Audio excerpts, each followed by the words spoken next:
Caleb, thanks for taking the time. Howard was just talking. He feels like the hands are up a lot more on defense. There's a lot more intensity on defense. I'm curious your perspective of that, and maybe was it something that was player led during the COVID break that maybe caused this increase in defensive intensity?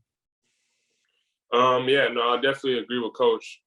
Just being more intense on defense, paying attention to the little details, like you said, hands up, communicating on defense. So I think it was definitely things led by the coaches as well as the players, just to kind of play harder on defense, especially communicating more, so you can talk yourself into the right spots, talk your teammates into the right spots. So definitely, yeah. Next, we'll jump over to Andrew Kahn from M Live. Hey, Caleb. As far as Eli, can you speak to how important he is in game? Talking you guys through things when, obviously the coaches can do it during timeouts, but kind of in real time. No, yeah. It's obviously great to have a player like him. Real skilled, real smart, and it helps a lot because he really knows everything. He don't be making mistakes like that. So just having him out there on the floor is like an extension of the coach. Just being able to talk us through it if we're not sure what's going on with a certain action. So he's real vocal on the court, and if you get a little stuck or you're a little confused, he'll help you out and kind of talk you through it in the midst of the game. So it helps a lot to have someone like him out there. Thanks. Anybody else have any questions? We'll go to Alejandro from the Michigan Insider. Hey, Caleb.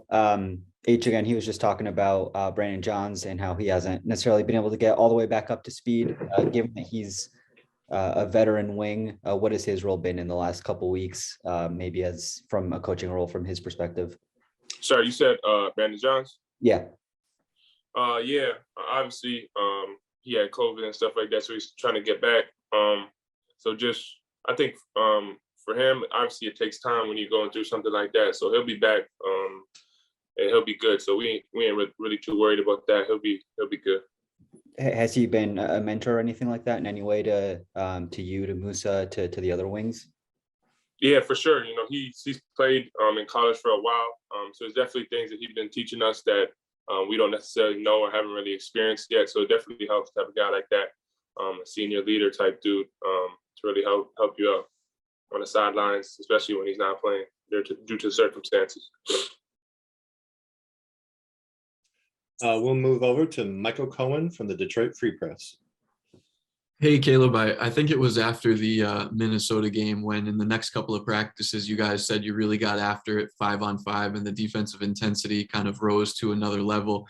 And then you came out and you guys, really blasted Southern Utah. But after that, the next couple of results didn't go your way. And a lot of times this week, it sounds like some of the similar things where you guys feel like you're starting to turn a corner again. So what's the key to making sure that role that you guys feel like you're about to start continues and there's not kind of a drop off like there was against UCF and Rutgers? Yeah, I think just continuing with the intensity on defense, I think it really starts there, and then our offense can kind of stem from that. So just making sure we're communicating, being as intense as possible. You're going to make mistakes, but just try and limit the mistakes to a few, so there's not too many. It doesn't kind of snowball. So yeah, just staying intense on defense, communicating, and then kind of just playing free on offense and letting the game come to you. And I think we'll be good. Thanks, Caleb. We'll move over to James Hawkins in the Detroit News. Hey, Caleb, going back to Eli, you mentioned that he can help guys on the floor when you get stuck or confused. I guess, is there anything that stands out for you in particular? Is there a moment like that you faced so far this season? Oh, sorry, could you repeat that again? Yeah, you mentioned with Eli that he can help you guys out on the floor when you get stuck or confused. Is there a moment you in particular where he's helped out during a game for you? Yeah, I'll say definitely probably multiple times. I can't really name one, but just probably more on defense. Just certain actions that obviously we go over in practice, but sometimes within the flow of the game, you kind of get caught up in the moment and you might just have a brain fart or it doesn't trigger as quickly. And obviously he's been through it multiple times. Obviously he's been here for a while. So him just saying something like boxer or something, that just lets me know that I got to go up and take the guy who's coming off the screen. So it's just simple things like that, where if he didn't really say anything, Like who knows what would have happened. So it's just simple things like that that you don't really see, but it definitely makes a difference. And I don't know how much you guys have dove into the scouting yet for Indiana, but they lead the Big Ten in scoring defense, and they're one of the better teams in the nation in terms of field goal percentage defense. I guess just what stands out about them defensively? To be honest, I haven't really watched too much of them. I think we're about to go over them today. We had 1 or 2 days off, so yeah, we're definitely gonna dive into that today, and definitely talk about how we could get after them and what we're gonna do offensively and defensively. We're going to move back over to Andrew from MLive. Yeah, you've now had a few true road game atmospheres, including Illinois, which was somewhat rowdy, and I expect Indiana will be too. Yeah, I guess what have you made of that as first time college player? I think it's cool. To be honest, I think it's good. I think everywhere we play so far got good fans. They really support their team. I think it's just kind of like a different environment playing away. But yeah, I think it's cool just going in and trying to get a dub on the road. It's kind of like a hostile environment, and you just got the staff and the team. So 20 or so guys just trying to go in, and there's thousands of people cheering against you. So I think it's real cool and it's real fun just to be able to compete in that environment. Thanks. And we'll head back over to Michael from the Free Press. Hey, Caleb, we asked you about Hunter's passing after the game the other day, and Hunter was talking about how he felt it was an example of when you guys really made Maryland pay for doubling him in the post when he was able to kick it out to you guys for shots or able to find cutters and things like that.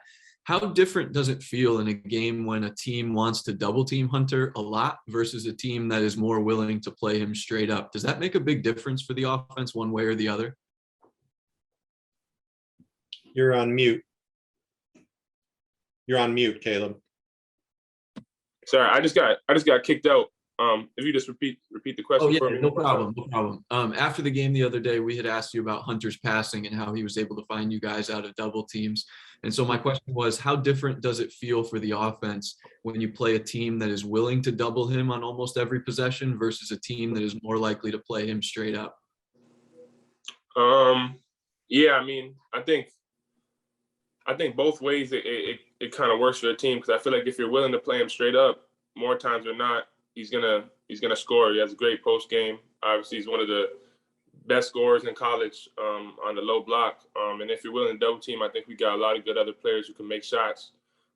From me to Musa, Eli, Devontae. So I think it's really just pick your poison in terms of what teams are trying to do. If they're gonna go and double team him, then he has the ability to kick it out, and we have the ability to knock down shots. And if they're just gonna leave a man by himself on an island on the block, he's more than capable of being able to score. So I think it's really up to the defense at that point. You know what I mean?